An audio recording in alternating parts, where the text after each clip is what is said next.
ಇಂದೇ ಡೌನ್ಲೋಡ್ ಮಾಡಿ ಮತ್ತು ನಿಮ್ಮ ನೆಚ್ಚಿನ ಶೋಗಳನ್ನ ಆನಂದಿಸಿ. ನಿಮಗೆ ನಾನ್ ಬೇಕು, ನನ್ ಪ್ರೀತಿ ಬೇಕು ಅಂದ್ರೆ ನಿಮ್ಗೆ ನನ್ನ ಜೊತೆ ಬರಬೇಕು.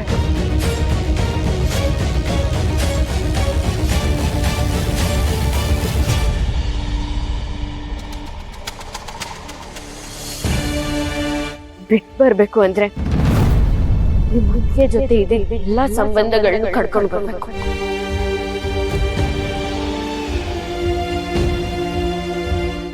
ಯಾರನ್ನ ನೀವು ದೇವ್ರು ಅಂತ ಪೂಜೆ ಮಾಡ್ತಿದ್ರು ಆ ದೇವ್ರಿಂದಾನೆ ಉದ್ಧಾರ ಆಗ್ಬೇಕಾಗಿತ್ತು. ನಮ್ಮ ಮನೆ ಹಾಳಾಗ್ತಿತ್ತು.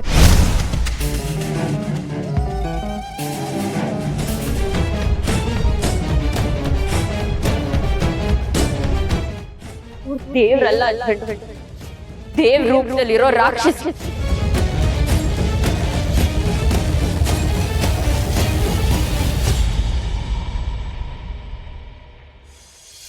ಸರಿಯಿಲ್ಲ, ನನ್ನ ಮಾತು ಕೇಳಿ.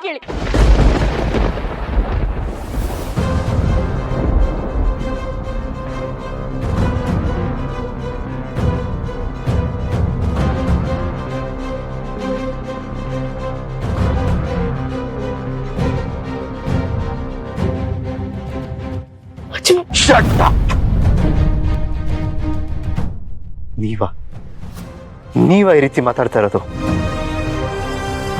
ನಮ್ಮತ್ತಿಗೆ ಬಗ್ಗೆ ನಿಮ್ಮ ಮನಸ್ಸಲ್ಲಿ ಇಷ್ಟು ಕೆಟ್ಟ ಆಲೋಚನೆ ಇದೆ ಅಂತ ನಾನು ಮನಸ್ಸಲ್ಲಿ ಅನ್ಕೊಂಡಿರ್ಲಿಲ್ಲ.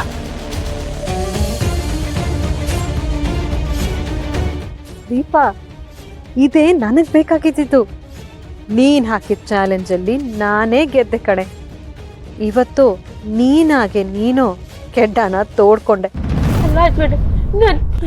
ಸಾಕು! ಬಗ್ಗೆ ಇನ್ನೊಂದು ಮಾತಾಡಿದ್ರು ನಾನು ಸುಮ್ಮನಿರಲ್ಲ.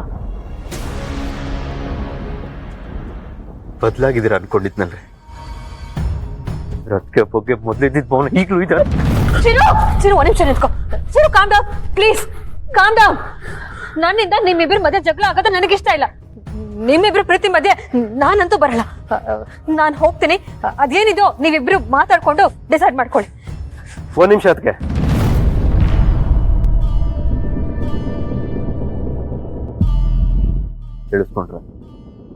ಕೇಳಿಸ್ಕೊಂಡ್ರೇನ್ರಿ? ಎಷ್ಟು ಒಳ್ಳೆಯವ್ರಂತ ಈಗ್ಲಾದ್ರೂ ಅರ್ಥ ಆಯ್ತಾ ನಿಮ್ಗೆ? ಜಗತ್ತಲ್ಲಿ ಸಂಘ ತಿನ್ಬೇಕಾದ್ರೂ ಬದಲಾಯಿಸ್ಬೋದು, ಆದ್ರೆ ಅಮ್ಮನ ಸ್ಥಾನ ಯಾರು ತುಂಬಕ್ಕಾಗಲ್ಲ. ನಮ್ಮ ಅಮ್ಮನ ಸ್ಥಾನದಲ್ಲಿ ಅದಕ್ಕೆ ಇದ್ದಾರೆ, ಇನ್ ಮುಂದೆನೂ ಇರ್ತಾರೆ. ಅದನ್ನ ಪ್ರಶ್ನೆ ಮಾಡೋ ಅಧಿಕಾರ ಯಾರಿಗೂ ಇಲ್ಲ. ಅವ್ರನ್ನ ನನ್ನಿಂದ ದೂರ ಮಾಡ್ಬೇಕು ಅನ್ನೋ ಹಕ್ಕು ನಾನು ಯಾರಿಗೂ ಕೊಟ್ಟಿಲ್ಲ. ಅದು ನಿಮ್ಗೂ ಅನ್ವಯಿಸುತ್ತೆ.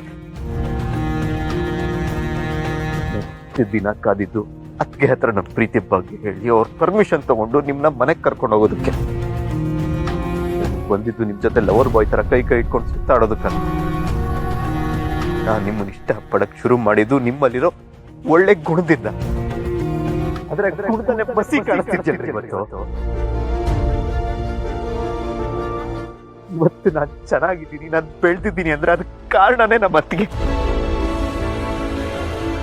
ಅಂತವ್ರನ್ನ ನನ್ ಮುಂದೆ ಅವಮಾನ ಮಾಡ್ತೀರಾ? ನಾನು ನಿಮ್ಮನ್ನು ಯಾವತ್ತೂ ಕ್ಷಮಿಸಲ್ಲ. ನಾನು ಅದಕ್ಕೆ ಬಿಡ್ಬೇಕು ಅನ್ನೋದು ನಿಮ್ಮ ಹಠ, ಆದ್ರೆ ಅದಕ್ಕೇನೆ ಬೇಕು ಅನ್ನೋದೇ ನನ್ನ ಹಠ.